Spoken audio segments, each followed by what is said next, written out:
Hello, everyone, and welcome again to another Teacher Joseph podcast. Today, we're going to ask the question, is my ego trying to sabotage my English? Now, that's not an easy question, but let's first of all look at what we mean by ego. I think everyone has had moments in the past where perhaps we're driving in a car and someone else in another car takes a sharp turn in front of us. And inside of our heads, we want to chase them, catch them, or at least follow them in order to make our dislike of their behavior known. Perhaps we might follow them round the block, wave, make a rude gesture. Perhaps in our mind we might follow them to find out exactly where they live. Other people might use road rage to try to get revenge. And of course, I'm sure none of us would do that, because road rage would be a very serious criminal offence. But the idea is still there, and that is that idea which says, I'm right and you're wrong. Now, you're probably thinking at this moment, what does this have to do with my English? Who cares? I don't. And anyway, shut up, because I'm right and I'm going to end the podcast now. If you do that, that might be a little sign there that something isn't quite right with your ego.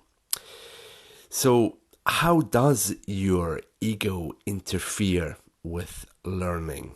Well, the first thing it does is to refuse criticism.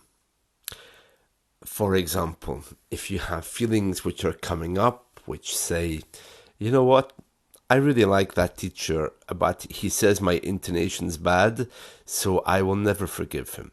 No, I will not forgive him. Never. No, it's finished. He can find other students he can criticize, but he's not going to criticize me. It's like when you go to a therapist, you pay them $50 an hour or £50 an hour. They ask you what problems you have, and you say in your mind, I'm not going to tell this man anything. I'm not going to tell my problems to someone I don't know, but you're still paying them. And so it's such a waste.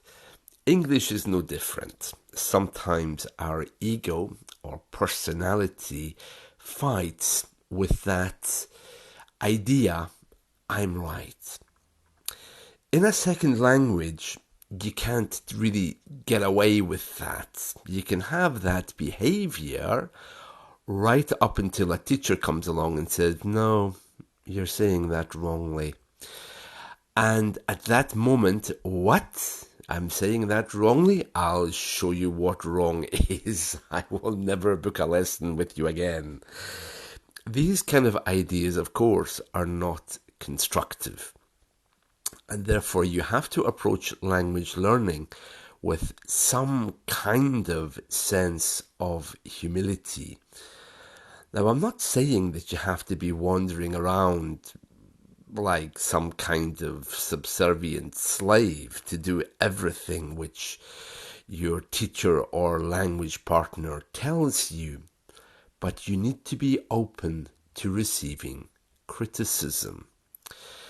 This seems to be perhaps something which is easier for some people than others, but I find that when I book a lesson with anybody, I really need to come to that lesson with the right frame of mind.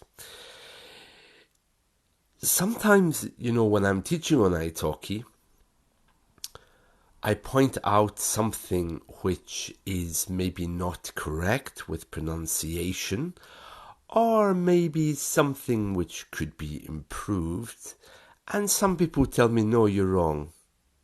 You're absolutely wrong. That's not what my last teacher told me, so you're wrong. And of course, at that moment, my ego might stand up and say, "What? Well, if you think I'm wrong, you can find another teacher, because you know what? I'm in no mood to fight with you about how to pronounce the letter Y." And what happens at that moment? At that moment, you have two very upset people. But what are they upset about? Is it really over the letter Y, or is it because one mind is clashing with another, and neither of them are comfortable with that?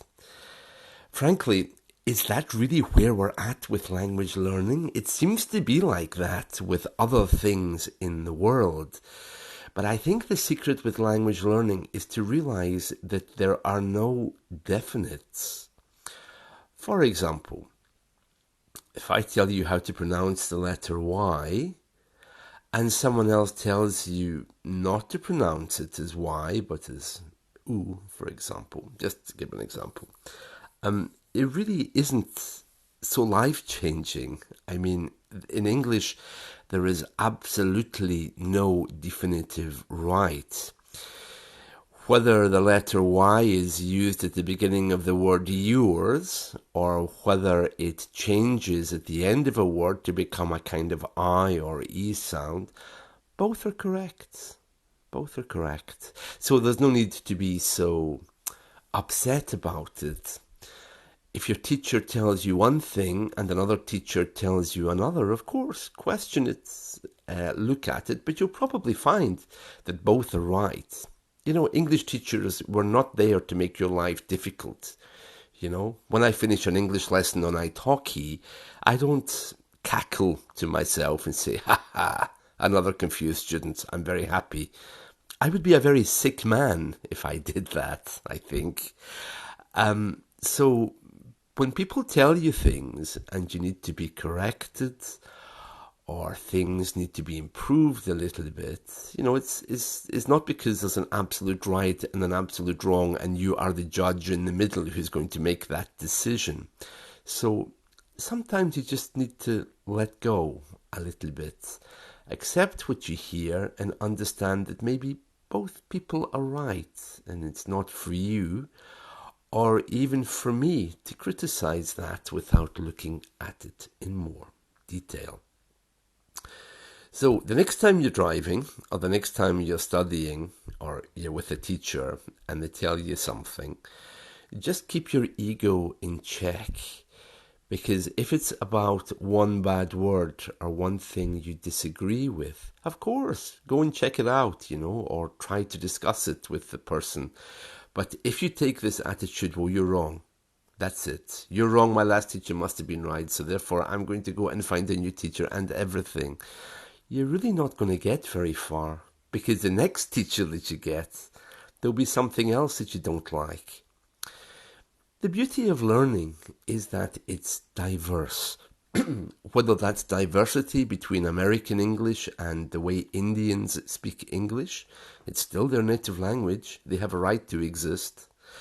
Whether that diversity is between my accent and perhaps another teacher's accent that you like or don't like, that's diversity, you know. And this seems to be something new in some people's lives, because if you grew up in an environment where you are sheltered, or perhaps your family and social circle do not allow you to maybe look at the world in a bigger way, you're always going to be unhappy when you step out of that circle until you understand that the world is a very big and diverse place. And so is language learning. It's a very big and diverse topic with all kinds of opinions and ideas. Why do linguists classify grammar? For example, conditional tenses. Why are they tenses? Are they tenses? They don't sound like a present tense or a past tense, do they? Who knows? Other linguists come along and classify them as something else which isn't a tense. You know, so you need to let go of this idea that English is in a box, and that box will be led into your mind as a final statement of truth. The other thing that, of course, you need to know is that English itself is a living, evolving language. Every day, new words are born, and if they catch on, they're going to be getting used again and again, and will eventually end up in the dictionary. Unlike other languages, English is not regulated. We don't have a department which has a final say on what is English and what isn't. And there will be disagreements about that for years to come, no doubt, when one linguist thinks he's right and another linguist thinks he's wrong. This is the way the world is. But there isn't any final judgment. The dictionaries that you see, the Collins and Oxford, are commentaries on how the language is changing, but they don't bring in new words to the language. They simply say, okay, it's time for this word to be added, and they broadcast that. But it's not like an artificial thing, where they decide to put words in and take them out. In some countries, they have universities which artificially adjust the language. In English, we don't have any of that.